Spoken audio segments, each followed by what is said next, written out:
Okay, well, I don't know what number episode this is, but this is Back to the Yards, the podcast that you've all come to know and love very dearly. This is Alex. This week, my guest is Ashley Dunn, the superstar. Ashley Dunn, how are you? Hey, yes, I am very well, thank you, Alex McConnell, aka Cruiser Fan. I'm taking it you don't need Nurse Dunn for so I bring up the whole Nurse Dunn thing at some point, because I can't. yeah, I'm sure we can go into that at some point. It's a bit of a strange one, but yeah, I think we'll crack on with that later on. I think. Yeah, definitely. Yeah, it's been a while since we've crossed paths. I haven't actually thought about this, but I don't know when it would have been the last time we saw each other. Would it be sort of like, did you come to any of the sort of RWL or Markout shows? Seem to remember I playing Ross or something on one of those. Yeah, I think the last time I saw you must have been it was RWL. I think it was the first indie show that they did. I can't pronounce the name because it's the Blackburn Football Club motto. Is it Arte Le Bird or something like that? Something like that, And I maybe. think were you and Goodwin there? You Uh, weren't. I don't think you were wrestling, but I think you came to watch. oh, this might have been the time where fucking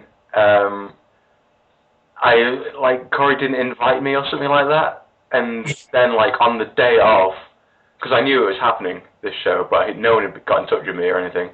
Yeah. The day of, he was like, "Oh, you should come down," and I think maybe I was still at uni at the time, so it wasn't that far away because it was like just one train away.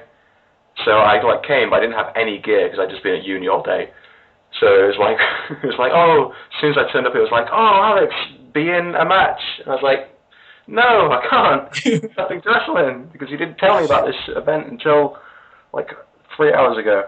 But yeah, maybe it was that time. I don't know. I Yeah. remember you wrestling Ross though. Yeah. It was me and Ross in an interesting match. I've watched it back maybe once or twice, and it was all right. Nothing amazing, but we were both pretty shattered from doing the drive. Well, I was pretty shattered from doing the drive, having Ross being Ross in the side of the car smoking and shouting at passers-by in a traffic jam. What wasn't too brilliant, but yeah. Yeah.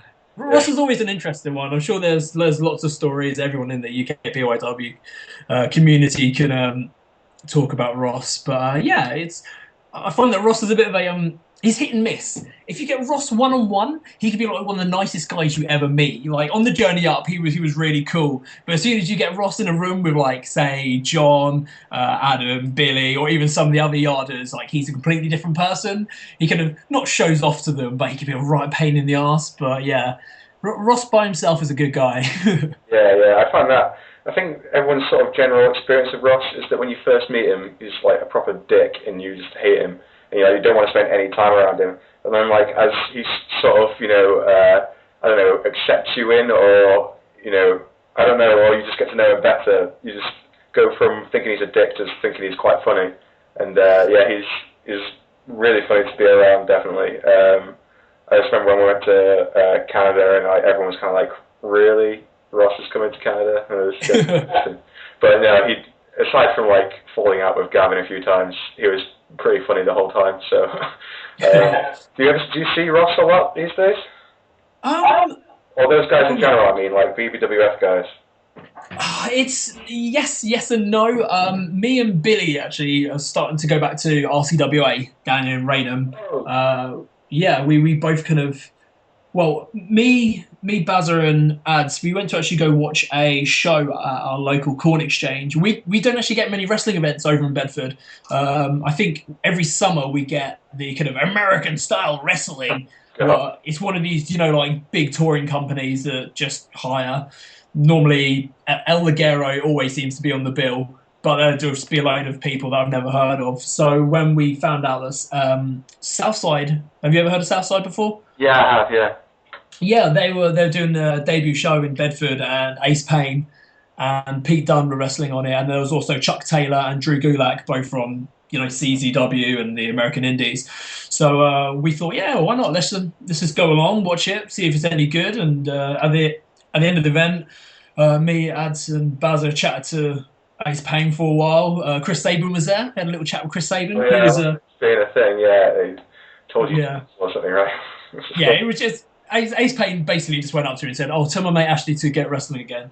So I was pretty pissed at the time when I was chatting to Ace, and he was just like, "Yeah, you should come down to RCWA and maybe come to Lucha Britannia, and I'll train you and whatnot." And I was just like, "Yeah, go on." And he just goes, "No, you have to. Like, next RCWA event is on the 19th. You've got to come down." I was like, "Yeah, of course." And then like the next day, I'm like, "Oh shit!" I kind of committed myself to this one. But I spoke to Bill, and Bill said that he wanted to get back into wrestling as well.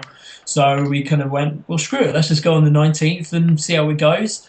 And yeah, it was quite a good match actually. Do you two wrestle each other? Well, the original plan when I spoke to Steve, because Steve is still doing the whole Yeah. RCWA stuff, I said, "Look, I want to come back, and Billy wants to be involved as well, but because we both haven't wrestled properly in about 3 years, we want to do like a tag match or something, because we're both going to get blown out so quickly." And Steve was just like, "Okay, I'll have to figure out some ideas," because he wanted me to wrestle Sam Jude. Oh, yeah. Anyway, long story short is it ends up being a triple threat, because then we could have breaks while everyone works with each other. And what was supposed to literally be like maybe a 5 minute just a brawl, we were when we heard that we were main eventing, we were just like, "Nah, let's just make a big match out of it." So there's some pretty nutty spots in it. Me and Billy were a little bit rusty and whatnot, but I can't actually wait to see it, because it would be kind of cool to see how I am now, Yeah, not man, wrestling I'm for looking forward to 3 years. I definitely have to post it up on the. 'Cause they don't really post up their RCW stuff on. Not a lot gets. I don't see a lot of it on Facebook, at least on the like our group or whatever it is. But yeah, I really like to see that. Actually, it sounds pretty cool. Yeah, once I get I've asked Steve to send me the full match through, and what I'll do is I'll upload that and post the full match up. I mean, I could do a quick music video, but I'd rather people see how me and Billy are now, and some guys could say, "Look, this is what you need to do differently. This is what you should do." But yeah, I'll get it as soon as I get it. I'll put it up and I'll show it to everyone, and hopefully they'll enjoy it. Yeah. But yeah, it's cool. It's cool to be wrestling again. I've always been very apprehensive about wrestling over the past few years, because I want to get back into it. I mean, I watch wrestling every day. I play on wrestling video games every single day. And I always think to myself, "Oh, I should really get back into it." And then I'll go training at one of the local places, and it's enjoyable. But I'm just like, "Oh," but then I've got to buy the attire, and then I'm going to be aching after for a few days after wrestling, a bit like in NAW, the Monday and Tuesday after NAW, it'd always be like, "Oh, I can't move." And I was just like, "I can't be arsed of all of this." But then the other day when I spoke to Ace Payne, I was just like, "Oh, I've got to stop having that attitude of I can't be bothered. I just need to kind of go, you know what? Yeah, let's do this." Because I enjoyed it before, and people were telling me that I was good, so why not? Yeah, definitely. Like I had that for a few years. Like I didn't really wrestle regularly after NAW closed, like which was 2010. You do random little bits at RWL or wherever or what have you, but then not really anything regularly. And then I always thought maybe I'll go back to like a wrestling school, like there's Future Shock in Manchester, which has decent. I don't know, it's got a mixed reputation, I suppose, really. But that's where I trained like 10 years ago or something. And then eventually it was just like I heard that Chris and Woodsy were going to go to some place in Runcorn, which is much closer to them than it is to me. It's like a 40-minute drive for me or whatever. And I didn't even have a car at the time, so it was more like an hour and a half. But it's like, if those two are going, like that's part of my apprehension was like, I don't want to go by myself and like have to meet all these new people and everything. But if those two are going, then I'll deal with it. So, but now like that's like over a year ago since we first went, and yeah, it's really cool just to get to wrestle on a regular basis and meet all of these new people who are like into wrestling and shit like that. You forget like what it's like hanging out with people who are into wrestling on a fairly regular basis. It's fun. Yeah, I mean, even like looking at people like yourself, you three getting back into wrestling is also kind of been a bit of a boost for me, because it's just like, well, those guys have got into it, so it'd be cool if I get back into it, and hopefully, maybe in a year or so's time, if things work out well for me and it's working out well for you, like we can wrestle each other again, and it'll kind of be like old times in a way, but with a newish twist. And also seeing people like Hitch and Gavin, like how well they're doing now, that's also a bit of a boost to me. Going, well, come on, I know that they went and did indie a long time ago and they stuck with it, but I would love to to get to the point where I can wrestle like you and Gavin and Hitch again. And yeah, I mean, hopefully it's doable. I'd love for it to be doable, but once again, I've just got to commit myself to it, because if I don't, then it's never going to happen. It's absolutely all about the committing to it. I think just week in, week out, just enjoying, the training element of it, really. Because yeah, I mean, I enjoy doing all drills and shit like that, because I never really did it. So it's like, oh, this is how you actually do things, as opposed to just sort of, oh, maybe this is the way you do something. So yeah, I enjoy the training, but I enjoy the shows as well. So yeah, definitely, I'd really like to see you in the same way that we see Gavin Hitch post things all the time. I think that'd be really cool, because there's a lot of people like you and John and loads of people who, could have gone really far if they'd sort of committed at a certain stage. So, what do you think it is, whether you didn't do it all that time ago, or did you ever think about going indie when you were doing backyard, or? Yeah, well, I tell you what, I had a bad experience once. That sounds a lot worse than what it really was, but it was years and years ago. I think it was about 2004, so I had only just kind of started wrestling, and me and Matt Naylor, we went to, well, he was actually doing indie at the time anyway, or I think he started to do indie, and there was a place near Milton Keynes, I forgot the name of the fed. I think it might have been ACW, and Matt Naylor was just like, look, do you want to come with me? We'll go for a training session. Like, they do it at a leisure centre, but they've actually got their own ring inside their own room that they train in. I was like, yeah, sounds fantastic. So I went along, and I thought, well, I'm going to learn a load of stuff here, because, these guys do it properly. Not saying that we don't do it properly, but, they'll teach me all what I need to know.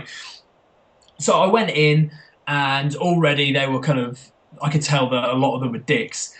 And I was doing what I was doing, and there was this one guy called, I want to call him Bull Harley. I think that's what his name is. He was like this big, fat, bold bloke, with I think it was leather trousers and a tank top and whatnot. And he couldn't wrestle for shit. But I remember he just turned to me and was just like, I bet you if I clotheslined you really hard, I could make you backflip without you even trying. And I was just like, okay, first of all, this doesn't sound too good, like training with someone like this.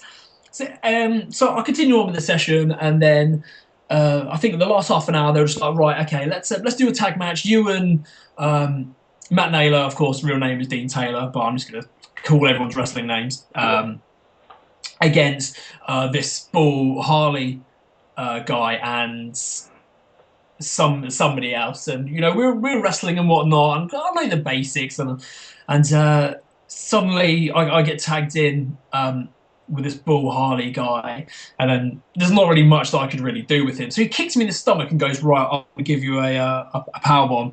So I'm just like, right, I know how to take power bombs. This is easy. So anyway, he gets me down for a power bomb, picks me up, but as he's picking me up, he basically just pile drivers me.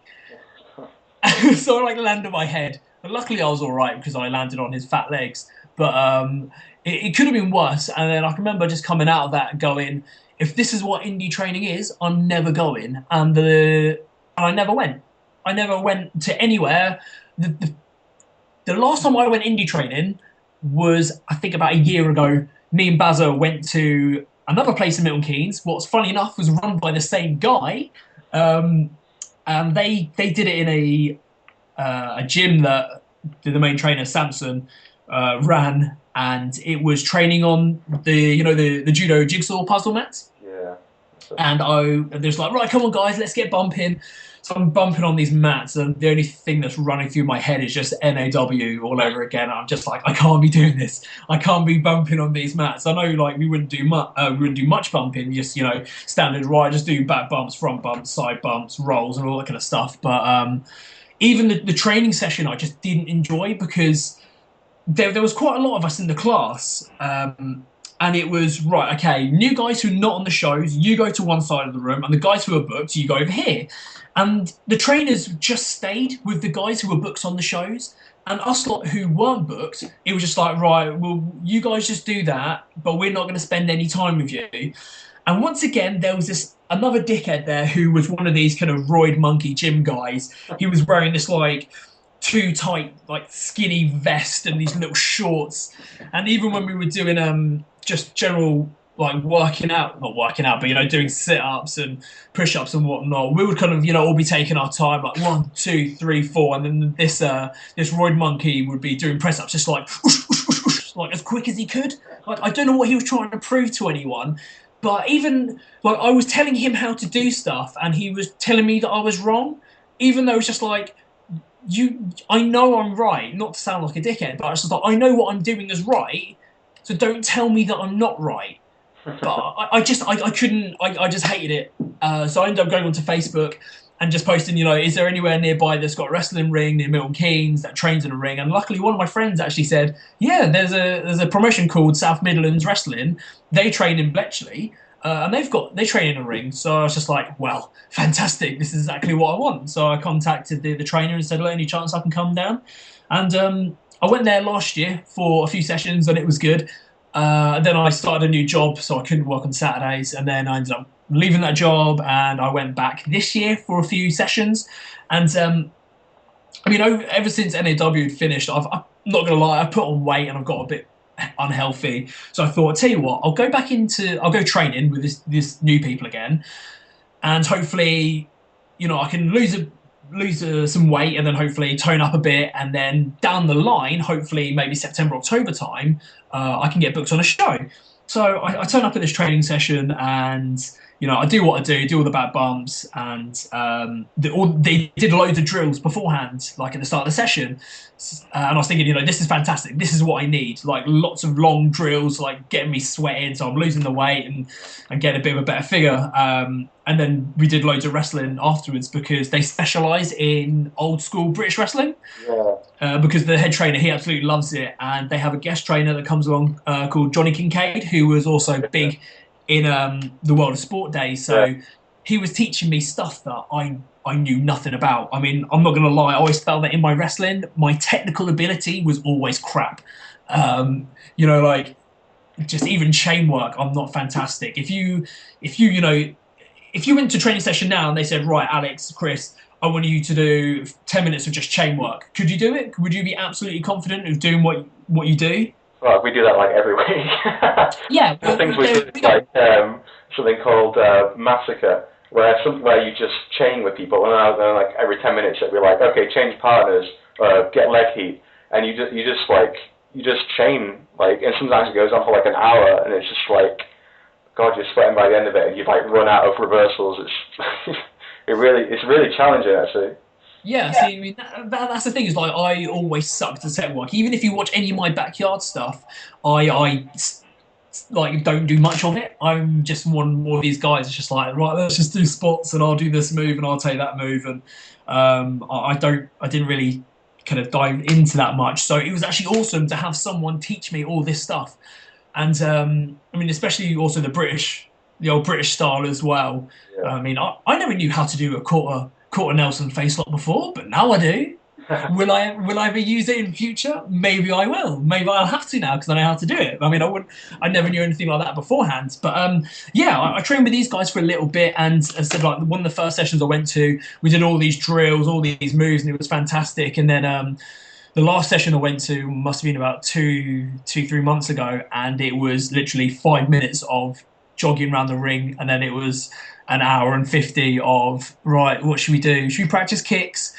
Yeah, we could practice kicks. Right, does anyone want to practice kicks? No, I can't really be bothered. Oh, how about this? And it was completely different from what it was like at the start, and it kind of turned into the thing I didn't want it to be. So then I just went, I can't be bothered to go back. It's a bit of a waste of time. What isn't really the attitude I should be having. I should be going, right, let's stick to it. But I think it was after the second session, they were just like, yeah, we want to book you for the next show. It's like, okay, fair enough. I declined to say, look, I personally don't think I'm ready yet. Also because I wanted to look better, and I wanted to get to know some of the guys who were going to be on the show a bit better as well, just to suss them out. But yeah, that didn't really happen. But yeah, I'm enjoying going to RC. Said me and Bill hopefully going to go every 2 weeks now. Get into the swing of things. Then I think I'm going to head to London and do a few of the training sessions there I really, really need to. I can't just stick to this one place in Milton Keynes because I won't get anywhere. So I think the progress training will have to be done at some point. Yeah, that's got a really good. I don't know about the school actually, but I know that the Fed itself is one of those. Well, there's quite a few Feds in the UK actually now that it's like selling out buildings and got loads of really good people on them. So yeah, but yeah, I hope I hope to see you on there sometime. We've kind of done this like in reverse. Like I don't want to get into backyard stuff now. Yes. Okay. Cool. I'm happy. Yeah. I have kind of pushed away. We've somehow gone from talking about Ross to talking about future wrestling and whatnot. But yeah. Yeah, I mean, so okay, let's just start from the start. So big fan of wrestling growing up. Obviously, I'm guessing lifelong fan. Well, no. I'll be honest. I didn't actually get. Well, yes and no. I didn't actually get into it until I was about 9. I think the first time I ever kind of properly came across wrestling was me and my family. We went to this lake in Milton Keynes, and there was a pub there. So we went in the pub, and shown on the big screen TV was Raw from the previous week, and I think it was '97. When did China come into DX or could have be associated with Triple H and Shawn Michaels? Was that '98? Was that '97? Um, Maybe it was around that time. The only thing I can think of is that I think in '97 that's when Foley had his feud as like Dude Love with Triple H, and China was definitely with Triple H at that time. So maybe it was '97. I could be wrong. Yeah, yeah. I think it was around about '97, '98, and I came in. Well, we all came in and we sat down and I started watching it, and I remember turning to my gran and going, "I hate this kind of thing. I will never like it." And then, yeah, things turned out a little bit differently. But yeah, I actually started watching. I was a WCW guy. I remember watching WCW. I think it was Friday nights on Channel 5. I can't tell you exactly what time it was, but they used to have the recaps. I think it was the first half was Thunder, and then the last, I think maybe half an hour was Nitro.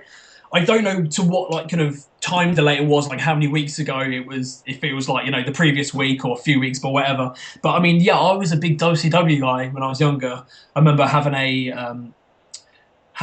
was the first figures I ever got at wrestling was a Kevin Nash and Hulk Hogan, and what you do is you squeeze legs and their arms go up and down, and it was yeah, that's probably like one of my earliest memories of wrestling.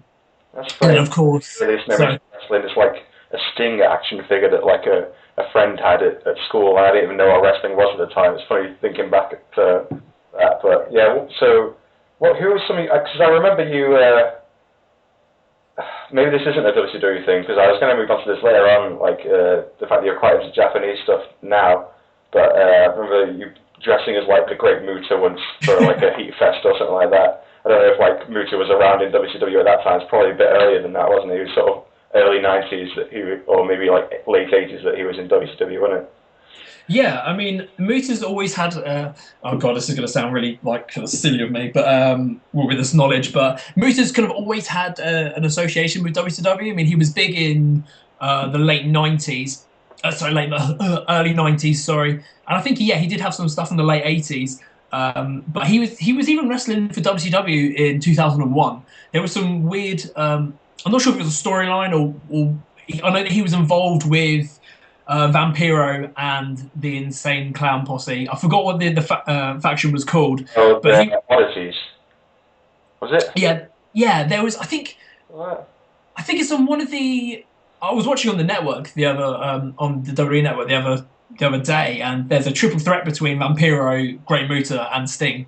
And it was kind of just like, right, well, this is kind of random, because I know that Vampiro and Sting, they were having their feud. And then for some reason they were just like, yeah, well, it was shove Muta in there. Muta could be a good little addition. But yeah, I mean, the thing is, I've always kind of had this not fascination with Muta, but I was thinking about it the other day. It's only been lately that I've been properly into Japanese wrestling, but I've always had this kind of love for Muta. I mean, even I was using Shiny Wizard. I mean, okay, so it wasn't the knee version. I actually got it from Hurricane, because I believe he used the kick one. Yeah. but I was still I knew of Muta, and I was if I could watch his matches, if I ever came across on YouTube, I would watch it and go, oh, that's awesome. You did But for like the re the elbow as well, didn't you? The shivering elbow, or whatever. yeah, yeah, for some reason I don't know why I used it, but evidently I kind of went, yeah, he's pretty cool. I tell you another thing, what got me using those moves was a lot of the SmackDown games. I Yeah. mean, if you go back to say, I think it's Here Comes the Pain, Shut Your Mouth, and the one after Here Comes the Pain, what was SmackDown versus Raw? I think it was. Um, I think Ukes was very heavily. They determined what moves were going in the game. Because if you actually look back at it now, the amount of Japanese moves that are in that game is actually pretty crazy. There's something like 12 Shining Wizards. Yeah. Uh, I think there's a few Nagata locks as well. There's even Junkasai's Pearl Harbor splash. I think it's Here Comes the Plane, where he does the taunt beforehand and then does the splash off the top rope. I mean, looking back at it now, it's just like, oh my god, they actually had all these Japanese moves in this game. But then you look on the SmackDown games now, or should I say WWE games now, and it's very American indie. But then again, you have got some of the um,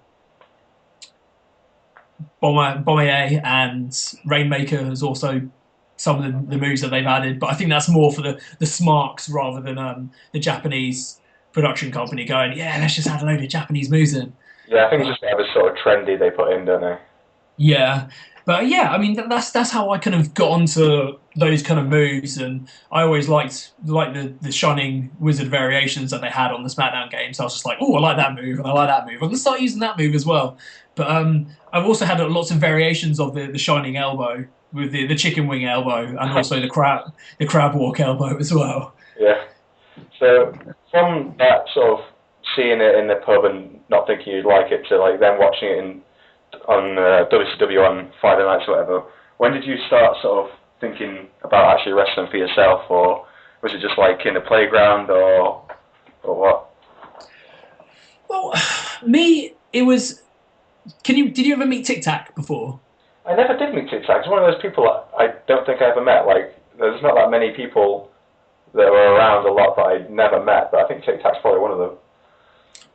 I guess there was a kind of transition period where he kind of came out and you came in and just never crossed paths. But yeah, he actually we were watching wrestling together. We both loved it, and I'm sure like quite a lot of us, we used to just kind of wrestle each other at school, and we'd come back home and we'd get all the mattresses out, and we'd practice spears. And I remember, we used to go into my sister's bedroom, and she had like it wasn't a bunk bed, but it was a cabin bed, so there's no bed underneath, but it was still quite high up.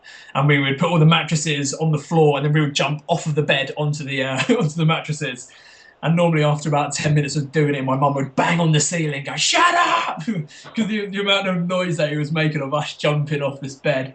But yeah, we were both like big time into wrestling, and I think around about 99, 2000, wrestling was quite big in general, especially with like The Rock and Austin and that kind of stuff. So there was a lot of people in my school that they used to like wrestling.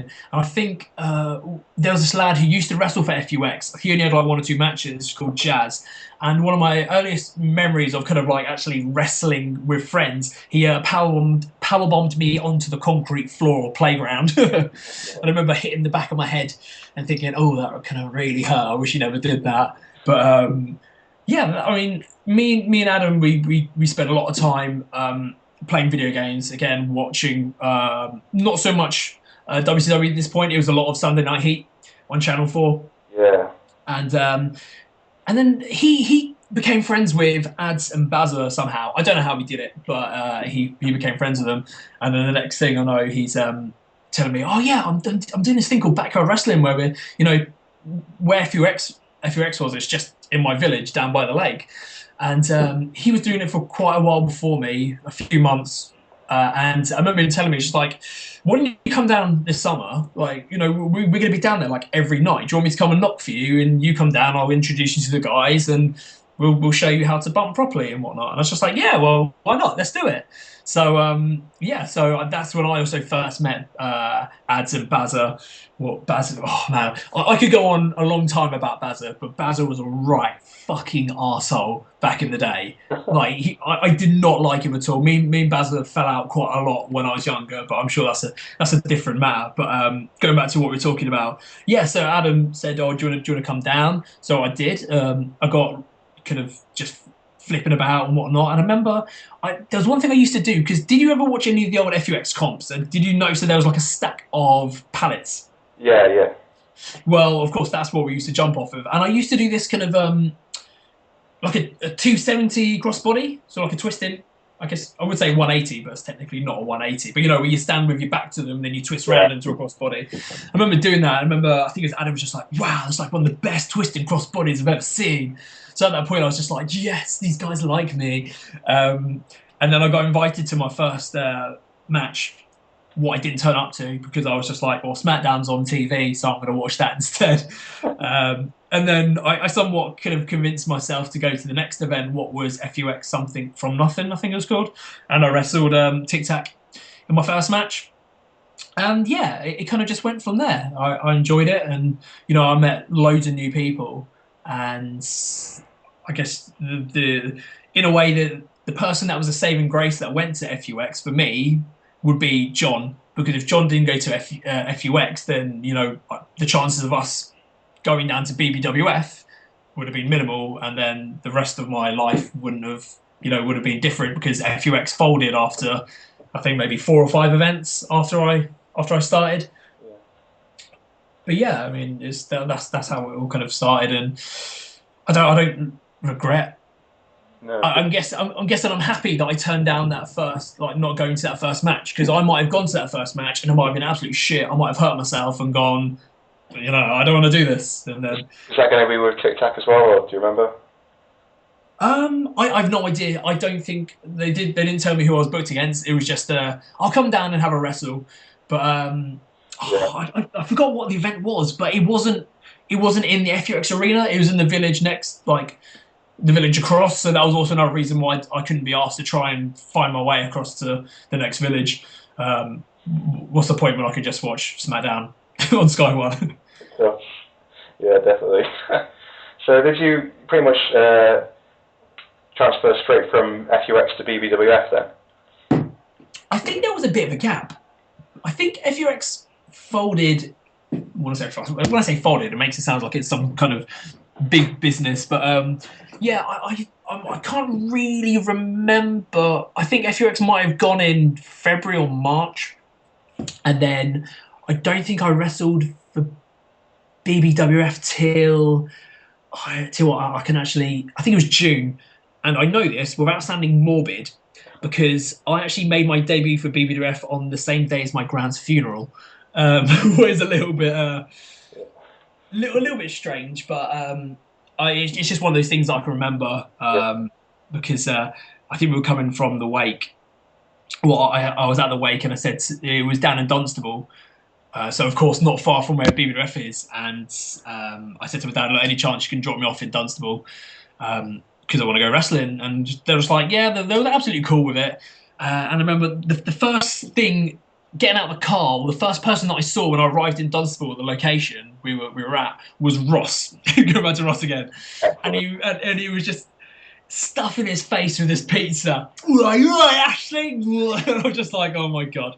Brilliant. What have I got myself into? Like, I chatted to Ross beforehand, but this is the first time I ever came face to face with Ross, and he's just stuffing his face. And yeah, and it was a strange event, because Steve Farrell and GBH were there as well. So that was also my first time ever meeting those two. And because watching comps and whatnot beforehand, I knew exactly who they were.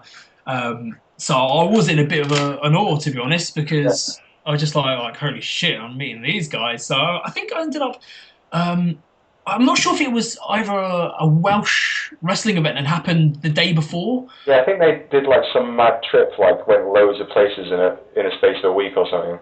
Yeah, I think it was, because I remember pulling, I think it was Alex Bag when we were walking to John's house, and I remember just like, I was just like, "Do you want me to put it back for you?" Because I was kind of like looking up to him, like, "Oh my god, it's GBH." He's like, "Yeah, yeah, sure, why not?" So I'm just like walking along the road with one of his bags. And I think we did two locations for that event. We started outside of John's house, I believe, and I think we moved on to the arena where we later wrestled at for BBWF. But yeah, I mean that was my first time in BBWF, and one of the things that stood out for me about that event was I took a 450 from Bazza. Bazza was on a ladder and he did a 450. It wasn't a brilliant one. I think he like landed on his toes and kind of fell forward. And I remember hearing Adam go, "Fucking hell, I can't believe Ashley took that. He's normally a pussy," or something on the lines of that. Just like, dude, I'm 14 years old. I haven't really been wrestling that long. But I mean, that also, I mean, that's Adam to a T, isn't it? Yeah. Uh, but Right, yeah, I mean, really young, started out really young, 14. You always kind of seem like one of the sort of younger kind of guys on the scene that was sort of up and coming and all that kind of stuff at the time. So I don't know if it's like a good thing to start so young and ruin your body from such an early age. Was it a weird sort of like, because FUX had like the ring base and everything, right? Did they always wrestle on the ring base when you were there? I was actually unfortunate because I actually came in just as they stopped using the ring base. Oh. I think the event before the one that I was supposed to go to, I think it might be Lethal Lottery actually, and that's when I think Selby, I think Birch came down as well, and Dave. I wasn't there, but that was the ring base that we were using over the summer. So of course I got used to this lovely, like really, really soft ring base, and then for some reason, as soon as it was time for me to have my match, well, my debut, they decided to get rid of the ring base, and it was just carpet on the mud and four steel poles and a rope tied around the ring.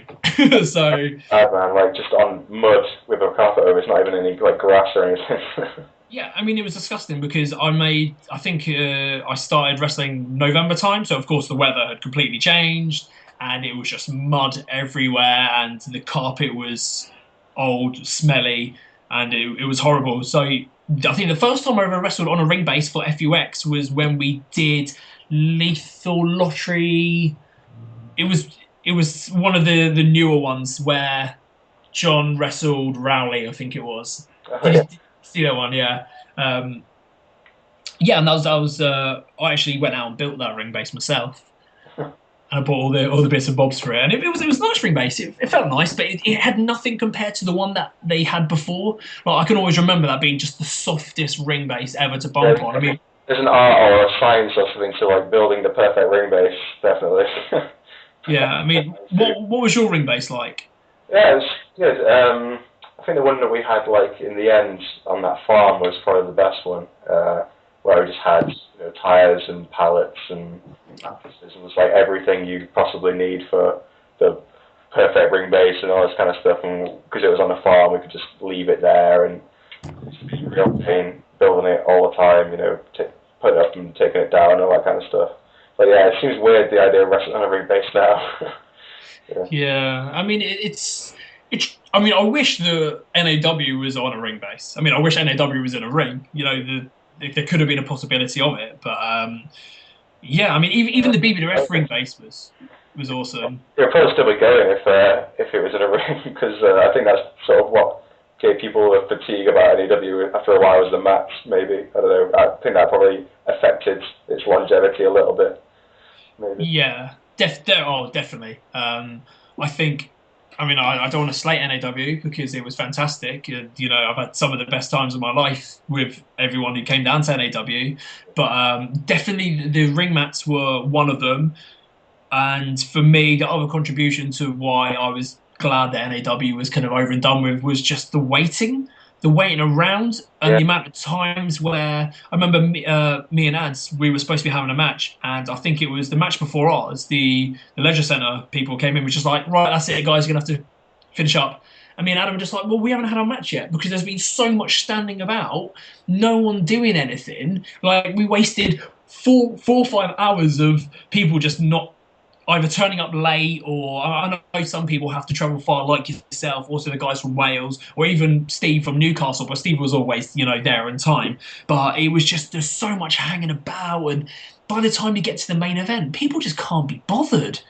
Yeah, that's the weird thing about backyard shows. It's just like the timing of everything. Just like it takes so long to do anything. Like with like a pro show or an indie show, or whatever, it's just boom, boom, boom, match, match, match. But it's just like no impetus to do that in backyard, I guess. And yeah, I remember one particular VCW show which like lasted for like 12 hours, and it was like insane. This was like the longest day in the world ever. But yeah, I think people sort of did lose their interest in NAW towards the end, which is obviously why no one put up much of a fight when it ended. Really. Yeah, I mean, it was And everything, but but yeah, I mean, so you joined BBWF sort of like '04 or something, is that right? June '04, did you say? Yes, it was June '04. Yeah. And then it was sort of like the year after that, sort of '05, when it started to really get big with the feud with NMW, if you want to call it that. I mean, what sort of your memories of that sort of time when the big feds were like BBWF and NMW, like all the sort of older feds like ECW and NLW had sort of gone to the wayside, and sort of spotlight was on you guys. Yeah, I mean, I was thinking about this the other day. I mean, it's definitely when I personally felt that the UKBYW forum was like big. I mean, I'm sure it was big back in 2003 when ECW and YWF and NLW were all doing their stuff. But I mean, the fact that there was this BBWF versus NMW, and I'll be honest, I didn't really watch much NMW. I'm not sure if it was the fact that I kind of had this mindset of they are the enemy, I shall not watch them. But I just didn't. Like, if BBWF comps ever came out, of course I was in it, so I'd download it. But I never took the time out to watch NMW. I think there was like one or two. I think I was also jealous by the fact that they had a ring. But and without sounding like really up our own asses, but for us not to have a ring yet still produce better stuff, it's just like, well, what could have we had produced if we actually even had our own homemade ring? But I definitely think BBWF changed when we moved from outside of John's house to the big green. Yeah. Did you come down and wrestle at one point? Because Yeah, I wrestled to Steve's birthday bash in '05, and I wrestled Ross, and you wrestled Woodsy. Yes. Yeah, I definitely think. I mean, wrestling on ground is a pretty stupid thing, to be honest. Like, looking back at it now, I would say it's almost like bumping on those mats all over again. I would never do it. I know that there was a talk of doing an event a year or so ago, the Back to the Mattress or whatever it's called, and I just couldn't. I couldn't wrestle on ground again. But I really wish that we had a ring like NMW did, but we didn't, but we just still produced better things than what they did. And I was unlucky to wrestle at NMW because we had that BBWF versus NMW show. Yeah. And that was pretty cool. I did have a brilliant match. Once again, I'd only been wrestling for not even a year.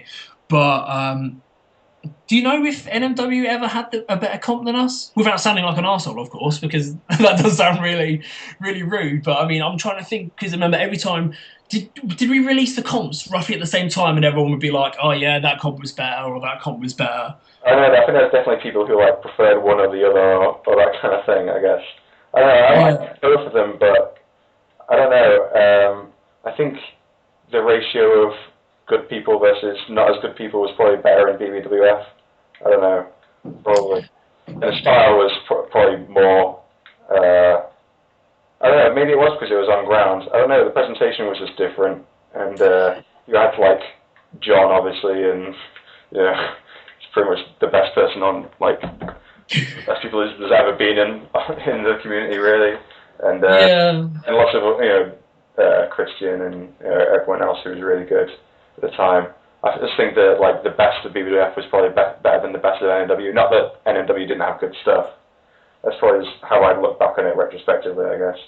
Yeah, I mean, I kind of, looking back at it now, I kind of regret not watching NMW because that would have been the polite thing to have done, is to watch a competition and see what they're doing. But I didn't. I was a bit of an arsehole, and I was just like, nah, fucking screw them. They're not as good as us. We're constantly winning every week. That put a bit of an ego in me. No, around because Steve was in both, but I can't remember whether he left BBWF to go to NMW or the other way around. I can't remember what it was.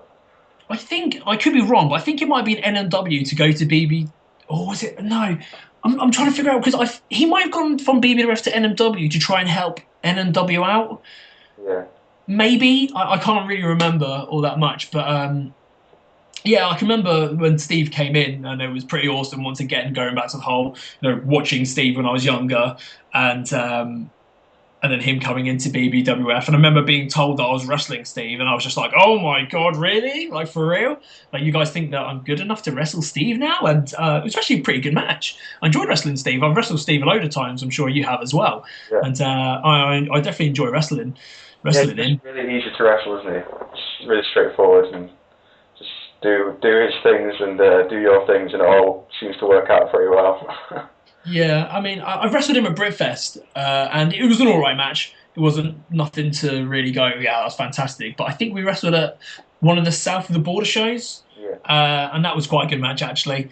But yeah, I can't really remember too much about the whole BWF NMW, apart from the fact that, yeah, as you said, there were some people that were just like, yeah, BWF, and there were people that were like NMW. But yeah, I just wish that I could have spent a bit more time watching them and kind of appreciating what they were actually doing with what they had. What did you watch when you first started? What were the first sort of backyard things that you saw outside of your own stuff that you were doing, like at FUX and stuff? Like, what comps did you watch, and what sort of people did you like when you first started watching? It was a lot of it was either Anarchy Andy stuff. Oh yeah, sure. And who's the you'll know this because you know all about your link bits and bobs. It was a guy called Steve. I forgot what his last name is, but he always used to wear the red and white. Steve Shilson. That's it, Steve Shilson. Yeah, I can remember watching a lot of him, and then also there was Chewy back in the day as well. Yeah, yeah. And all like the bit of was VCW going back in like 2003. Oh, definitely, yeah, big time, big time. Yeah. Well, in that case, it was definitely a lot of them. And then in the UK, it was a lot of... I remember watching YWF. Yeah. And, I should know that. I'm kicking myself now. What's the blooming fed with Farage and Voodoo? UVW. Oh, man, I'm annoyed at myself and forgetting that one. Yeah, a lot of UVW, and then also the Scotswood show as well. It was a lot of that kind of thing. I was never really, without sounding mean, because as much as I love Selby, I was never into ECW. I couldn't get into it. I don't know why. It was just I would watch the comps. I'd be like, I can't be dealing with this, because you look at UVW and you look at what they're doing, and it's just like, whoa! Like watching Pac do his flips, and even just the stuff outside the college was incredible. ECW didn't have a big flippy guy, so not interested, obviously. Yeah, well, yeah, evidently as a young child, I was just like, wow, flips! I remember, did Voodoo do a moonsault off of a ladder, like into a bush or something like that? Yeah, that's the famous clip. It's like the first person to ever really do that. It's like, yeah, crazy. Yeah. Yeah, that always sticks out. And I remember just even watching. I always liked Americana for some reason. Not being horrible to him, but it was just like I just loved it with his like long hair and his jazzy shirts and his DDT, and it was I just really enjoyed watching UVW, and even like the music and the MVs that they were producing. I was just like, this is cool. Like all the did Farage do the music videos? I think Barnsley used to make the videos. Barnsley, sorry, yeah, because I remember like some of them had like some crazy logos that would just like flash up on the screen and come back down again and stuff like that. Yeah, but I was big time into UVW. I guess you could say the North. I enjoyed the comps from the North, but yeah, as time went on, I didn't really watch much of anybody else. No. And I once again looking back, it's just like, well, why didn't I? I should have. I could have learned a lot from other people. But yeah, I remember watching. Is it Choke Slams and Hoodies and Death of a Salesman? YWF. Yeah, that's the sort of the ECWYWF. Yes. Yeah. Yeah, I mean, the Death of a Salesman one, I must have watched about 1,000 times. I just love it. I love it because of the MV. I love it because of the music, and I love it because of the wrestling in it as well. And the switch between the music and also the crowd as well.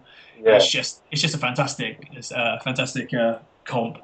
And comps have definitely changed, haven't they? Yeah, from the early days to the back end of NAW. I can remember when I was in BBWF, we still had dial-up internet, and I think this is when broadband was really kind of taken off. So if John made a comp that was over 9 megabytes big, I couldn't download it because I wouldn't have enough time to. So I think I went for ages without being able to download a comp because my I just couldn't have the time and speed to download it. But I mean, what's good near the end of NAW, all the full shows are going up, and how big were they? A gigabyte and a bit? yeah. Some of them were like immense by the end of it because you had like a full half hour, like full quality, whatever. Insane, yeah. It was like a massive deal actually. It was like when NAW first started and I first did like the comps for like Britfest, Northern Britfest 4, what have you. It's like, okay, we've got to have all the matches in there, but can't really upload the full show. Or just do like, you know, I really don't think that anyone had really done anything like that at the time, like a half hour comp of like every single match in order and all the storylines and promos in between. It's like quite a unique kind of thing. I think at first people were kind of resistant to it or didn't like it, but yeah, it definitely became the norm after a while. Yeah, I mean, it was a cool idea. I mean, I more preferred the 20, 30 minute long kind of music videos with with everything, as you said, rather than watching a full show. Not to sound rude to anyone, but I just like watching the best bits of it rather than the parts where Simon Kippen's falling on his ass from from Well, Chris you can Griffin, you figure know. out that as well, so, you know, that's always good. Yeah. But so, moving forward a little bit to like interfeds and stuff like that, I can remember a big moment for you was like when people first started to really take notice was Heat Fest 2005 when you and Mark, you and Jesus Jr. had that match. Yes. Like you had like it sort of like punctuated the whole NMW versus BBWF thing where you had like all their roster on one side and all BBWF on the other, and then people would pick their sides, and like the atmosphere was absolutely insane for that match. I mean, what do you remember about that match? Yeah, I absolutely loved it. It was like even watching back some of the moves that we did. I think it was the Kobashi Plex, my Red Star Press, and the Brainbuster. Everyone was just going absolutely mental for them, and I think that was one of the first times I actually probably did a neck bump as well on the Kobashi. But I remember like deciding who was. I think me and Mark were just like, right, we're going to need to try and figure out who's going to win because I'm not sure how we decided who was going over, but I can remember when Mark pinned me, just laying there and just hearing everyone cheer Mark, and part of me kind of just went, oh, I wish that was me instead. I wish I was the guy that everyone was running, you know, picking up and going, yeah. Um, but yeah, it was. I remember the atmosphere just being, as you said, absolutely crazy. You know, everyone was either BBWF or NMW. You had all of our guys and their guys, and you had everybody else in between that, you know, that kind of did pick a side.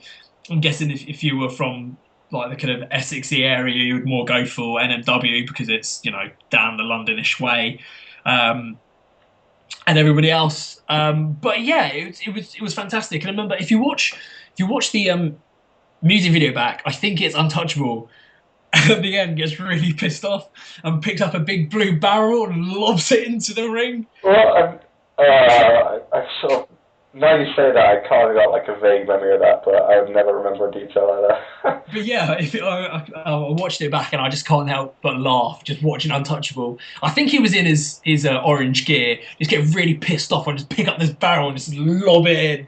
But yeah, it was cool because it almost felt like it was the transition of me being this kind of young lad without sounding like an old man. Oh, my transition into an old man. But you know, it kind of felt like right. This is a start of me needing to get better, and because Yeah, I think that people took a lot of notice of the match, and you know, YouTube started like NAW started not long after that, and YouTube definitely became a big part of it. oh yeah, definitely. And I think there's a picture of me and Mark. I think it's just after the match. We've got changed and whatnot, and I didn't make it. I think somebody else did, and it said like the future of UKBYW, and it's both like me and Mark, like with our arms around each other, like looking rather young. And yeah, I mean, once again, I've had good matches with Mark. I enjoy wrestling him. He made me chip my tooth once just from a slap literally felt like I got knocked out. He hit me so hard. Um, and yeah, he's a good. I haven't actually listened to your podcast with him yet. Was it you or was it Luke? Yeah, I did the podcast with Mark. Yeah. Yeah, I haven't actually. I started listening to a bit of it, and I remember reading that there wasn't much wrestling, like backyard talk about it. I was just like, oh, I'll go back and listen to that another day. But yeah, going back to that match at Heat Fest, it was just a crazy atmosphere, and also that being my first Heat Fest I went to as well, so I was meeting loads of new people. Yeah, same. And then there was, I think, some of the guys that I met from was north of the border. North of, no, not North of the border. Sorry, Northern Britfest. Was that before or after Heat Fest? That was just after. So that was Yeah, because it was so Heat Fest was probably like August or July or something, and I think it was like October was Northern Britfest before. yeah. So in that case, I would have met loads of the northern guys like yourself as well. That probably would have been the first time I met you, maybe, or might have met you once or twice before. No, because we would have met in like the April of that year for Steve's birthday bash, right? Yes, yeah. So there's people that I've only just met, new people. I think also that match was also why when I went to Northern Britfest, why the Newcastle guys got on well with me as well, because they've always had. I don't know why. I know it was Kurt. Was it Kurt or Kurt? Kirk. Kurt. Kirk. Yeah, I know that he liked me because I remember after one of our matches. He gave me this Newcastle shirt. I was just like, "You're a Geordie son now, mate," or something like that. I was just like, "Yeah, I'm gonna keep this." I think I've still got the Newcastle shirt somewhere as well. But yeah, there's a lot of things that I regret about Heatfest. Personally, not kind of anything to do with wrestling wise, but near after I started driving, because Aylesbury to my house really isn't that far. I was doing the whole. I can't be asked to stay in a tent. I can't be asked to be in a field with a load of drunken people and Bazza, jumping on people on their tents and all that kind of stuff. And I ended up just going home after wrestling. And I think on some of the later Heat Fests, I only turned up to like a day. And I think it was on the BBWF 6-way. Yeah. Which year was that? That was 6-way. Oh God. Yeah. The later ones, I think. I don't. No. Yeah, and I basically just turned up, watched a few of the matches, did my match, watched the main event or whatever was else, and I went home and I didn't come back to the rest of Heatfest. And once again, looking back at it now, it's just like, well, why didn't I just stay for the whole thing? Why didn't I enjoy myself more? But I didn't. I was just like, I was going to go home and have a nice bed and just not really chill with my friends. But yeah, so I really wish I did that differently. Yeah, those are awesome times, man. You missed out. Yeah, I did. See, this is the thing. Even you saying there, I did miss out a lot. Even like the huge bonfires and like Farage Farage just being Farage and stuff like that. I missed out because I was just young and I was just grumpy. And I was just like, I don't want to be here. What is stupid? Because I've missed out on so many good times. Luckily, I was there for lots of good times. I think it was 2005, 2006, and 2007. Were you there for when Baz was jumping on people's tents and then like shoot German suplexed him? I don't know. I don't remember that. Yeah, that was 1 year. Baz was just. This is going back to that point where Baz was just being a right knobhead, and he was just jumping on people's tents, and then just picked him up and just gave him a shoot German suplex and just gave him a shoot Red Star press, and then Baz was out for the rest of the night. Or I think or someone gave him a nosebleed or something like that happened, but. Yeah, but thinking it was stuff like that made me at a later date not want to stay there. Yeah. I didn't want to stay in a wet tent. Oh my God. No. Well, it's a shame that you missed out on that stuff because some of the sort of best times I can think of is just hanging out at Heatfest and shit like that. But oh well. I mean, actually, I wanted to touch on you were saying before, after the match with Jeeves at Heatfest, it was sort of like you sort of growing into this role of like the future of the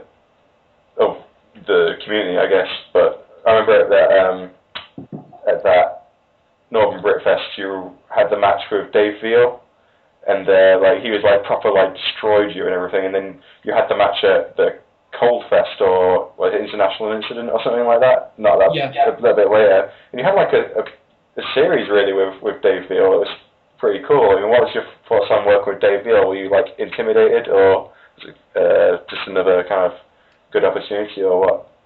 Yeah, I've got to admit, Dave is probably one of the favourite people to work with.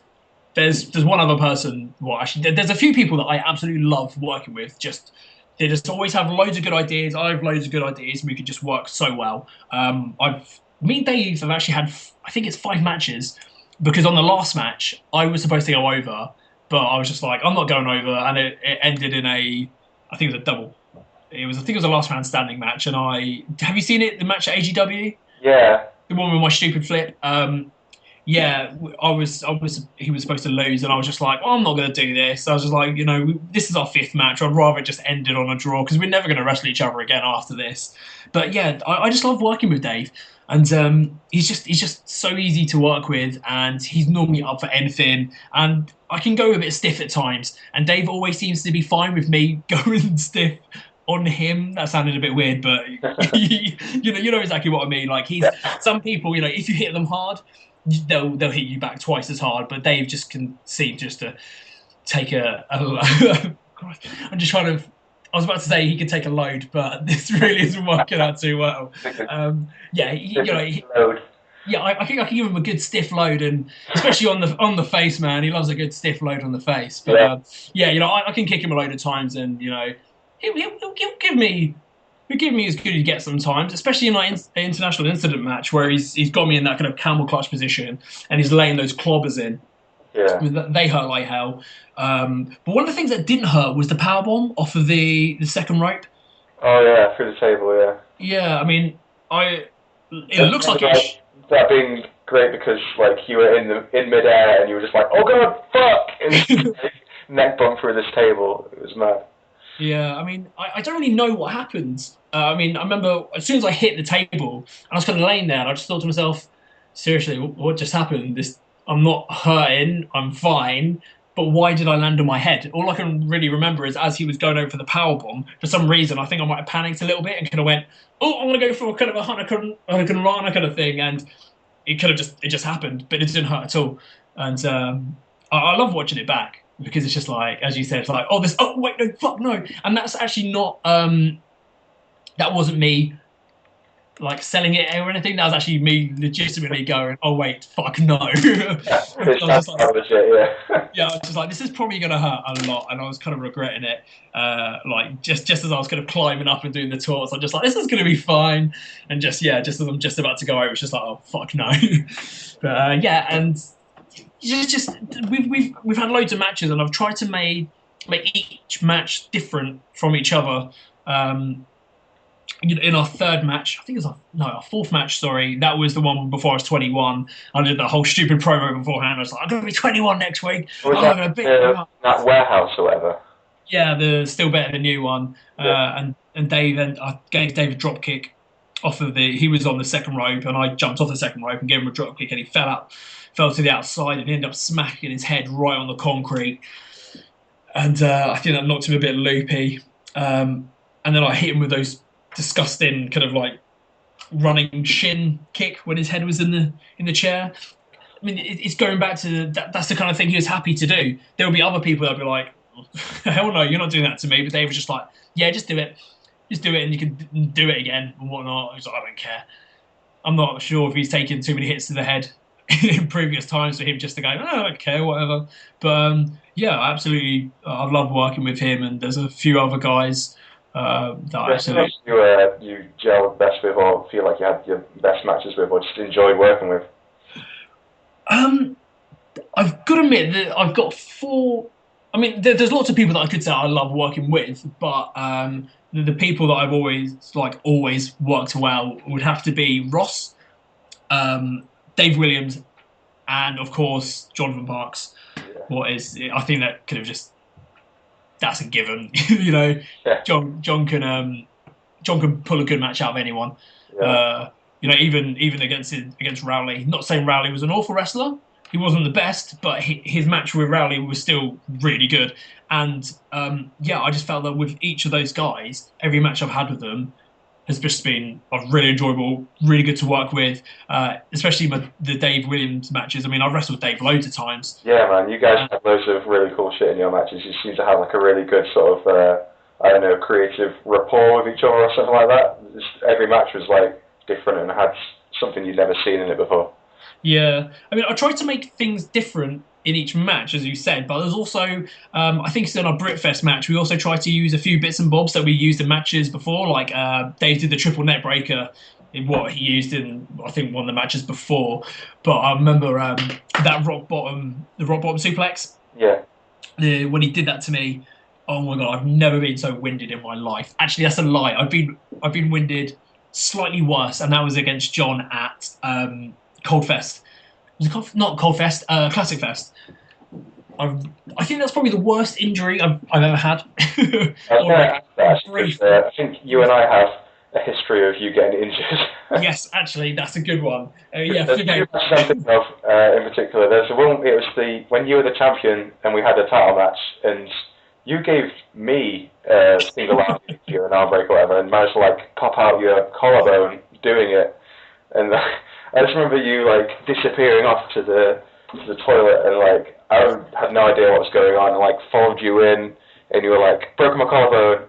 And like there was loads of people around like already had like come in before me, and I was kind of like, I don't know why, I was like in this mentality of like, gotta work with the crowd or whatever. I was like, oh, how convenient. It's like really actually like picked you up and was like, let's go back to the ring and just quickly finish the match. Probably should have just been like, oh well, the match is over, but no, like force you to get back in the ring and roll me up. Yeah, actually that was the worst injury I've had. I mean, John kicking me in the back like absolutely killed. I remember rolling out the ring and just being like, oh, but yeah, the collarbone was stupid to say. I mean, even me setting you up for it. If you watch where my hands are, for some reason, I interlink my fingers with your fingers, and as I jump up, I think I was just a little bit too. I was just going for it a little bit too much. I said I jump up right high and I land on my back, but I don't land on my back. I land on my elbow. Yeah. Somewhat pops it out, and as you said, I ran off to the toilet. I remember someone going, "It needs a poo," or "It needs a piss," and something like that. It's just like by this point, I remember as I hit the mat, I remember hearing this like popping sound. Yeah. I was thinking, "Oh, what the hell is that?" So yeah. Anyway, as you said, I run off to the toilet. And I'm panicking, I'm panicking big time, trying to figure out what the hell's happening. I touch my collarbone. It's just like, hang on a second, my left collarbone is flat, but this one seems to be sticking out a fair bit. And then yeah, I was panicking big time, and of course, I came back in the ring. And even was it schoolboy or roll up pin or? You give me like a small package, like a inside cradle type thing. That's it. Yeah, and that killed. That absolutely hurt so much. But of course, you've got to be professional, got to end the match. I don't know why. It's so stupid, really. Because like, why does it even matter? I probably should just ended the fucking match. I don't know. Yeah, but we've got it. We had to finish it, and of course we did do that the sloppy pin. But I remember afterwards, people were kind of crowding around me, going, "Oh my god, what's happened? What's happened?" I was just like, I think something's on my collar, and I think it was either Billy or Dave, and one of them like came up to me and like he was looking at it, he had his hands on my shoulders, just like, right, what I'm gonna do is he's like, I think it's popped out. What I'm gonna do is, and he started like rubbing his palm against my collarbone, and he's like, right, what I'm gonna do is I'm gonna try and smack it back into place. Well, I'm so glad he didn't, because I think that probably would have killed me, because when I went to the doctors about it afterwards, and they were just like, yeah, you were lucky. If it popped out any further, it could have hit an artery or something like that. They said round there, so it was like you were pretty lucky that it didn't come out any further or across to what it was. But yeah, it was just quite funny that one of them was just like, yeah, I'm just going to try and like smack it back into place. But yeah, I mean, I listened to your podcast with Daniel the other week. With Makabe, and yeah, my match with him, I wish it was better, not on his behalf. Not saying he was awful, because he was fantastic, and it was, without sounding silly, it was almost like a dream to actually work with him. But I don't think that I should have actually wrestled when I did, because it was only, I don't think it was too long after I did the incident with the collarbone.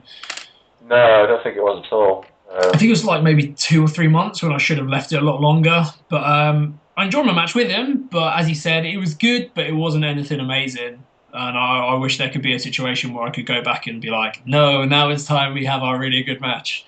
But is it the Super Show this year going to be the last one, or is it just another one of the it's going to be our last one? Then next year they're just like it's going to be the last one. It's number 10. It's going to be the last one until I do number 11 in Chicago, and it's terrible. But no, yeah, I think this is going to be the last one. They always say that though, so who fucking knows? Whatever. But yeah, and then the other injury that you had in a match that I remember, I don't know if this was like an actual injury or you just got hurt, was the fucking screwdriver that Steve-O gave you when it was you and Ross against me and Steve-O. yeah, I think you're a bad omen. Yeah, you're the one that in a ring together. maybe me earlier on saying about hopefully like there can be a time in the future where we wrestle each other. I think that might have to go out the window. Thinking about it. Just get injured. I didn't even touch you on that one. That was my fault. Yeah, but yeah, that was.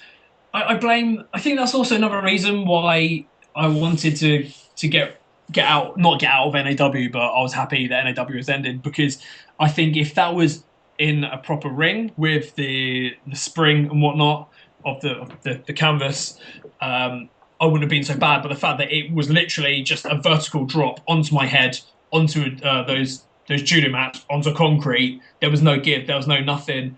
And if you watch it, as soon as I hit the mat, for some reason I flick my head forwards, and I've got a feeling that could have just sent something down my spine and just made my neck just freeze up. And I was panicking afterwards because I was just like, holy shit, what was if I'm going to be paralyzed? I was like completely overthinking what had happened, but I was panicking big time again. But I don't know why I took the move, to be honest. I mean, it's an awesome move, and I loved how it looked. But doing that move onto those mats, yeah, it could have ended a lot worse. I've got to admit, I was lucky. It could have been paralysed, but yeah, it's. I was just panicking. It was a sick bump, but it made I just remember the finish being so amazing for that match, though, and just for that reason as well, because it's literally like I remember. I'm going to take full credit for thinking of it, which is probably not good for you, but like the fact that I like had Ross in the clover leaf, and then like you go to break it up, Steve-O grabs you, gives you the screwdriver, and like just as everyone's popping for the screwdriver, have Ross tap out, and it like carries over the pop to like the end. So yeah, I just remember that being. Especially because the bump was so insane. It's like the finish being like so amazing, but like at the same time it was shit because I think you even said like, oh, you might have even said afterwards that you were done with it because of how badly you got hurt. Which sucks. So yeah, not good. But hey, how are you feeling these days? Actually, are you feeling pretty good with your body generally, or? Yeah, I've got to admit, I actually am. I mean, I had a point where my knees were hurting me a little bit, but that was kind of 2008, 2009 time. But yeah, I'm actually feeling absolutely fine now, and that's also another reason why I want to go back to doing wrestling because I don't feel achy or sore. I mean, people like Selby who can't, their knees and back are all dust and whatnot. Well, I can kind of understand. But yeah, I'm feeling good. I'm not too bad. Not too bad, to be honest. I wish I had more stamina and didn't get blown out so easy. I mean, I was quite a lot like that even in NAW. I used to get dehydrated so quickly, hence why I'd always have the water on hand. But I just need to try and get my stamina back up and not get wheezy quickly. But that will come with time. That will come with going to the gym and eating healthy. And I heard that some guys like myself and DOD like to get. Well, I wanted to ask about some of your sort of favourite matches you'd have as well. So we talked about like matches with Dave Veal and Jesus Jr. and stuff like that, and other Heat Fest matches. I remember a match you had. Speaking of retirements and stuff like that, you had a match with Ads in 2006, which is pretty good. I remember that one pretty well. I think that was like junior title versus Southern title or some random thing like that. Do you remember that match? Yes, I do remember that match. Like crazy thing like off the onto the roof of the stage thing that we made. That's pretty nuts. Yeah, I remember that match because, well, once again, like I seem to have watched a lot of my old matches back lately, just so I'd kind of if we did talk about stuff like this, then I could go, oh yeah, I can remember that. Yeah. But yeah, there's a lot of spots in that match, isn't there? Like a lot of set pieces and whatnot. But I think me and Az, we just kind of went all out with it. I mean, Az can be a tricky person to work with sometimes. Not like awful wise, but there could be points where he's just like, I don't want to bump. I will do loads of moves, but I'm not bumping. But luckily on that day, I was able. You know, Adam was pretty cool with it. I think it also depends on what kind of match it is for ads. If it's just like any old match, then Adam will do the whole, oh, I can't be bothered to bump. But the fact that was it main event? I think it was. Yeah, I think so. Yeah, so we were just like, right, we need to go all out on this because I'm winning the title. Oh, It's just I think it's funny. A funny detail about that, possibly. I could be thinking about a different day or something, but I think like earlier on the day, it'd been like Christian Ray versus Danny Legend, like for the SWF title. And they were like, oh, on the comp, can you make that the main event? Because it's like for the title and everything. And I was like, okay, yeah, whatever. And then you guys had the actual last match of the day, which is like the main event, like chronologically. And then I think when I made the comp, I actually did just put your match on last because I liked it more. yeah, I think you might have. But yeah, it just. I remember speaking to ads about it and just be like, look, we're just gonna have to go all out. We'll just do loads of crazy stuff. I think there was I remember giving Adam a German suplex, what I've never used before ever. But for some reason, it's just like, yeah, I'll give him a German suplex. And then there was a kind of a crucifix into a pile driver. Once again, never used pile driver before, but fuck it, why not? And then yeah, there was the power bomb into like a table that was in the entranceway. Yeah. And then there, as you said, there was the DVD. Oh, wasn't it? Yeah, that's the Amityville Horror on top of the set. Well, to be honest, that could have gone a lot worse. Yeah. So whoever made that set, I've got to thank them because that set easily could have just completely just fallen apart and we fell. And it could have been worse. But yes, whoever made that, thank you so much because I am alive. And then there was the bump right at the end where I hit Adam and he falls off the scaffolding. And I kind of wish that was the end spot. For some reason, I picked him up and gave him an AKO. And like looking back at it now, it's just like, well, that was pretty awesome, him falling off through the table. Yeah. But yeah, you know, fuck it, let's just do an AKO. But yeah, I really enjoyed the match. That's actually I kind of forget about that match. But what are some of the other matches then that you sort of went back and watch, or what are the matches that you look back and watch and think, you know, that was my favourite, or that was one of the best ones? Probably. There's one match. I don't know why, but I absolutely love watching it back, and that's me versus John at Long Way to Fall, and it's where we have where I blade and John kind of does a small blade, and then we have the barbed wire, and just I feel like my selling also in that match just looks awesome without blow moan trumpet, whatever it's called. But I mean, there's a few moves in it. I think John gives me, I think the headlock takeover and also an arm drag. And I just look and I go, wow, that actually looks pretty cool. And just also doing the blade as well. We just have me and John has just fantastic ideas, and everything that John does just always looks so smooth and so effortless. Yeah. And I think I've only had one. It wasn't a bad match with John. I think it was our last match at NAW, and it just wasn't. There was nothing in it that when I watch it back, I go, yeah, that's really memorable. Like everything else, I can think of something in the match that's just like, wow, that's awesome. Another match that I just remembered was the four-way TLC match at, I'm not sure if it was a Collision or South of the Border. It was me, John, Christian, and as well. Dreamer. Yeah, that was South of the Border. Yeah. That was like South of the Border, like 6 or something like that. That was like, yeah. I don't think I was there for that one. I was like really gutted when I watched it back, like watched the comp and everything, because it was like crazy match. Yeah. God. And then there's other matches like me versus Dave with the ADD through off the little stack of mats into the, and then also me versus Ross with the powerbomb off the top of the horse, well, Diamond Head off the top of the horse through the tables. Sometimes I do watch my matches and I think to myself, have I got something wrong with me to to agree to doing some of these spots? Because for some reason I love just doing stupid spots because there's something about it when I love hearing people, just go absolutely mental. Going back to the whole screwdriver thing, part of me probably should have been like, no, no, no, don't do it. But it's the fact that as soon as he hit the screwdriver and everyone was just going absolutely mental, there's just a part of you that goes, this is why I do backyard wrestling. This is why I love it.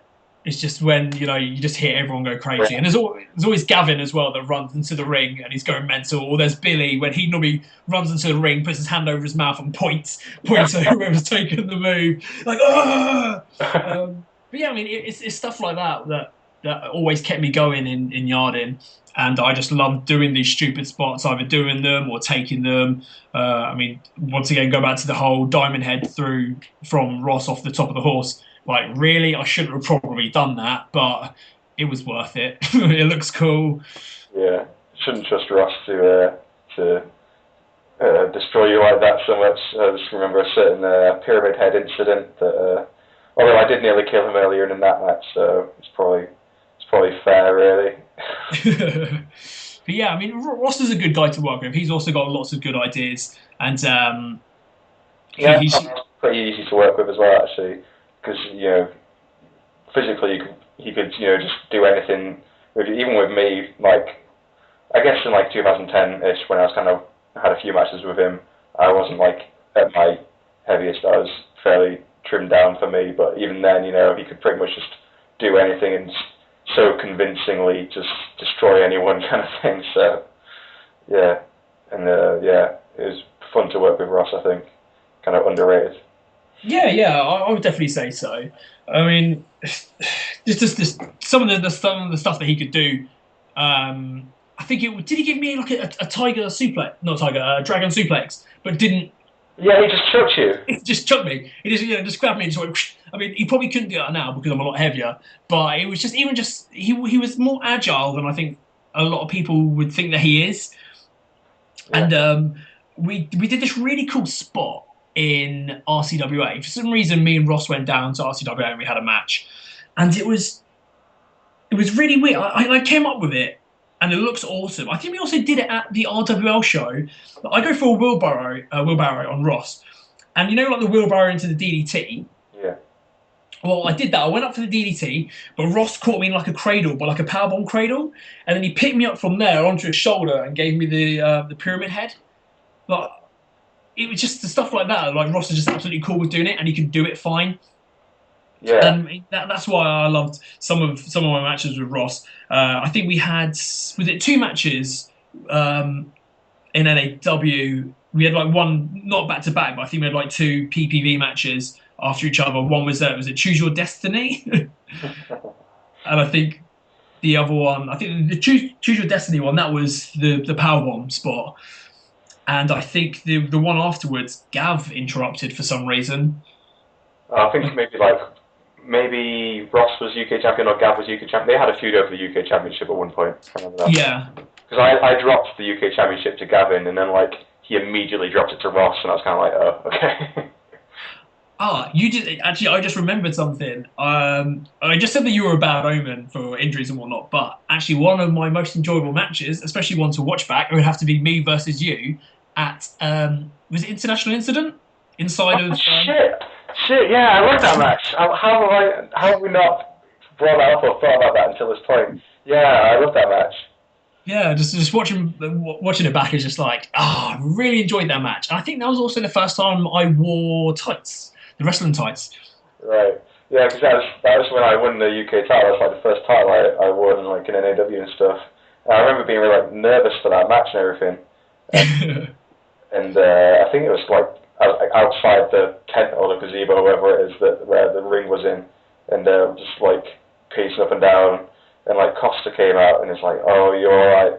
I was like, yeah, I'm just really nervous for this match. He was like, well, don't be nervous because you're here to have fun, so just have fun with wrestling. And like from that point on, I was kind of like, I'd never really been that nervous for wrestling since, really. But yeah, there's tons of good shit in that match. So I remember it working out really well. And we had another match in NAW which was pretty good, where I think it was just after I don't know, I can't remember the exact timescale, but I remember it was the first time I did the Friedman driver, which was the Psycho driver. Yeah.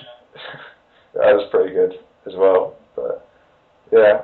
Another match I wanted to ask you about was another Heat Fest match. You've got a good run of Heat Fest matches, by the way. Is the four-way you had with John, Farage, and Barnesy? Yes. You know what? I actually do have a good run of Heat Fest matches. I was thinking about this. I've main evented a few times, as far as I'm aware. I think I've main evented more than what I thought I have. Because I had Danny Legends. Yeah, that's the way you won the title, right? Yeah, so I was against Adam. What I know they won, it technically was the main event. Then had the Danny Legend match. Me versus the four-way. I don't think that was main event though, was it? I don't know. But yeah, I have actually had some really good Heat Fest matches. But yeah, going back to the four-way. Yeah, that was a pretty surreal match for me. Going back to what we were talking about earlier on with watching the music videos with the UVW guys, the fact that it was Voodoo and Farage as well, and then of course John, who I love working with. So this was almost like a match made in heaven for me. Yeah, man. It was like a dream match. And yeah, it's awesome. And I think there's a few times. I'm trying to figure if it was that match or a match we had up in Newcastle where John has saved me from Farage a few times. you know, when like Farage just goes off on one of his moments, and then I think like Farage just is about to walk over to me, and John just like quickly interrupts and just like does something. But I think it's happened in both matches. I mean, I'm sure whatever Farage was going to do, I'll be absolutely fine with. But I just find it kind of funny the fact that John just almost steps in as if saying, no, you don't, not to Ashley, you don't do it. But yeah, that was also an awesome match. Yeah, some really good. You end up taking the Hayabusa kick off Barnesy. I think that was a really nicely worked up spot because everyone was waiting to see it. That's really cool.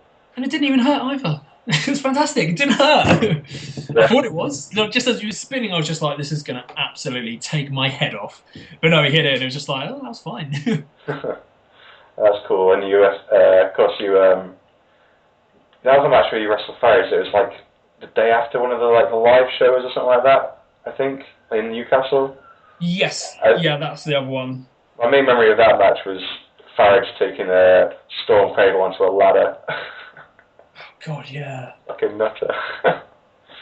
Well, he is a nut. He's fantastic. He's a great guy. But some of the stuff, even some of the stuff other people have taken in backyard, it's just like, my God, like even I wouldn't take that. Yeah. I mean, I straight refuse to take a Storm Cradle from Billy. I know he'll do it absolutely safe. I just don't want to take it. Yeah, I never saw the point in taking a Storm Cradle. Some people are like, oh yeah, I definitely want to take the Storm Cradle, but no point really, I don't think. I mean, when I had the match last week with Sam Jude, we were just throwing some ideas out, and he was just like, yeah, I really want to take the walk through backdrop. And I was just like, are you for real? Like, you're going to land on the top of your head. And then we didn't even convince him to take a Storm Cradle. We just thought, oh yeah, we've got this idea. The original idea, what we were going to have for the end of this match was Bill was going to get him up for a Storm Cradle, and I was going to give him a Shining Wizard. I was going to give Sam Jude a Shining Wizard from the top rope, and then he was just going to give him the Storm Cradle. But we kind of went, the only problem is if I hit Sam too hard, it could potentially knock Billy right back, and Billy could fall over. So it was a good idea, but it could have looked disgusting and it could have looked really bad. But yeah, he was absolutely cool with taking it, with taking the Storm Cradle, and it looked awesome. It looked safe as fuck, but I just wouldn't take it. Something about it, not doing it. Yeah, I'm definitely with you on that one. Don't need to compress my spine, really. No, it's really about that kind of thing. It's not worth it. I mean, next to the screwdriver, I think, neck-wise for moves was hurt. Danny Legend gave me is it called the Titanic plex or something like that? It's where like he grabs you like under the arms, like as if it was like the scene from Titanic and throws you back. Yeah, I think it was that. And I've landed on the top of my head a ton of times before. and it just doesn't hurt. For some reason, I just go bloop, and I just go straight over. But for this time when he did it, I landed on the top of my head and it just killed. It absolutely killed. And I was just like, why? I've taken a load of neck bumps before. I've landed on my head loads of times before. But I think it was probably the motion of how he was doing it, and he probably put a bit more pressure when he came over. And You just landed on your head. You shouldn't be that surprised. that is true. Yeah. Maybe it's just like a less controlled kind of thing as well. I don't know. It's kind of a weird move. Yeah, I mean, it's a bit like the screwdriver. I mean, when you're dropping someone straight down, it's going to be difficult to actually control how the pressure of actually, as soon as you sit out, unless you've got yourself a fantastically good grip and you can just hold them up as you're coming down, they're just going to go straight down on their head. Yeah, definitely. But yeah, what were we talking about? Matches, that was it, yeah. Yeah, is there any more that you want to sort of throw out there that you remember particularly? Or people you wrestle? I know, I think we covered quite a few good ones there. Is there anyone that you wanted to wrestle but never got the chance to? Because with NAW, I guess we kind of were able to wrestle most people who were in there, I guess. And a lot of people passed through NAW. Yeah, I think there's a few people that I didn't get to wrestle Goodwin. Oh no, that's a shame. Yeah. What was kind of strange because, as you said, in NAW I got to wrestle nearly everyone, but Goodwin I never got to wrestle. So I would love to wrestle him. And also listening to his podcast was really, really good. I know that was from a few years ago, wasn't it? Yeah, that's from 2011 or something. Yeah, I was listening to it the other week, and I was laughing along to it because it was really good. And even Sandog, I haven't actually been able to wrestle him properly. We had a tag match, me and Luke against you and Steve, but yeah, we didn't get to do anything aside from that. But yeah. No, yeah, I'd love to wrestle him, and there's other people that I would like to have another match with, like Selby. If Selby was, say if I was in my prime and Selby was in his prime, I'd love to have another match with him. But I mean, there's people like Scott Henson and Chewy, Anarchy Andy, Steve Silson, and all that kind of people. I mean, they would. That's a given. I'd love to have a match with them. But UK wise, yeah, I'd probably say those two because they're once again through NAW, they're the guys that I didn't actually get to wrestle. Right. Is there anything else you wanted to sort of to hit on before we get out of here? Because we're sort of at the optimum 90-minute sort of mark. Even though you probably talk for much longer, but is there anything else you wanted to touch on? I don't really know. I mean, is there anything else that you want to ask? Let's look at my notes. Well, some of the funnier times I was thinking about was I was just thinking of little stupid in-jokes we had. One of them was Nurse Dunn, which I think started out in the Metro Centre of Newcastle or something. I think I was waiting for a bus or something, and I just came out of nowhere. You were just my nurse or something. I'm not quite sure how that came about. I mean, I can tell you what. If I'm going to touch up on anything, I'm going to quickly talk about Newcastle. Yeah. And I've got to admit, I've had some of the best times of my life have actually been up in Newcastle, because with the first Northern Britfest of the new NAW period, it was the first time I'd properly travelled for wrestling, and it was the first time that I'd properly actually got to see you guys and in a proper kind of social environment. And I think a lot of the Welsh guys came up as well. Yeah, first time I met Luke and all those guys. Yeah, and we stayed in that really shit hotel. I forgot. I think it used to be called Formula One back in the day, but I think it's been called loads of different names throughout the years. And I remember all of us we went out to Newcastle Centre, and we were going down one of the shopping areas, and there was a KFC, and we went into KFC. And I know it doesn't sound crazy or mad or even that funny, but we went to KFC. We was look, any chance if you give us 2 of your buckets and we buy some Pepsi, is it cool if we can just put it in the buckets and drink it straight from the bucket? And they were just yeah, why not? So they poured it into the bucket for us, and there was 5 of us just drinking 4 I think it was about 4 litres worth of Pepsi out of a KFC bucket, and there was just us lot just like laughing our heads off. Like looking back at it now, it's just like it's not really that funny. But there was a point over that weekend, like after it all happened, where I went, "Holy shit, this is actually fantastic!" And without sounding ridiculous, it was almost a sense of like euphoria in a way. I was just like, this is the happiest I've ever been. I'm with these guys, and I love wrestling, and I love hanging out with these lot, and also just being in Newcastle as well, like going away, traveling, like spending 3-4 hours on a train with the BBWF guys as well. And that's what kind of made me go, yeah, I'm going to have to stick with wrestling, because if this is what it's going to be like for the next few years, I'm just going to love it. And yeah, so that's also kicked off my love for Newcastle, and then going back to saying the Metro Centre has had lots of funny memories there. Of course, with the nurse Dunn, what I really don't know where that came from. So just to get a kick out of, it's probably just to make Farrell laugh, I imagine. It's usually why I do weird things. Yeah, just kind of grabbing your arm. Come on, Alex, cross the road. No, something like that. But one of the funniest memories I've ever had of the Metro Centre was we went to, is it Big Luke's, the all-you-can-eat American diner thingy? Your place, yeah.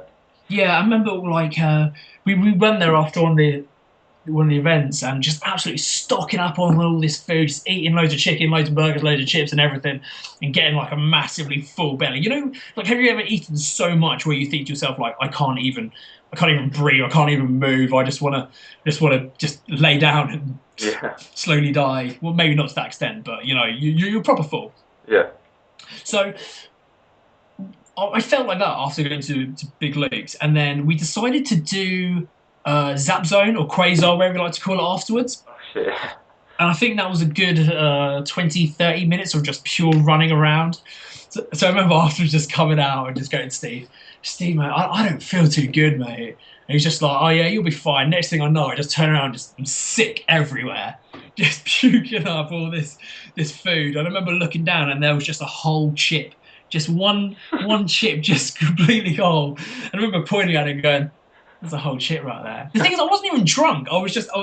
Didn't drink throughout the day, didn't drink in the evening, but just running around on this full stomach actually made me sick. I remember just sitting on the bus on the way home. I think we were going back to Steve's, and just thinking, oh, I feel like shit. Because it's not even like, oh, I feel like a drunk shit. I just felt like, oh, like absolute crap. But yeah, there's definitely been a lot of fun times up in Newcastle, and also drinking Mickey Finn's in Newcastle Centre while ringing up my my job and telling them I can't come in because I've missed the bus. But yeah. By the way, just to let you know, I can't actually hear you. For some reason, the audio is just not coming through. Oh, well, never mind. Can you hear me now? Yeah, I can hear you now. I was just, reflecting and listening to your stories of yesteryear.